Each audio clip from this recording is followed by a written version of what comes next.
सबला या शुभ्रवस्त्राव्रता या विना वरदंड मंडित करा या श्वेत पद्मासना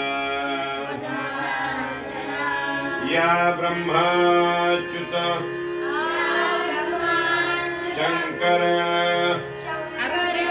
प्रभृति देवे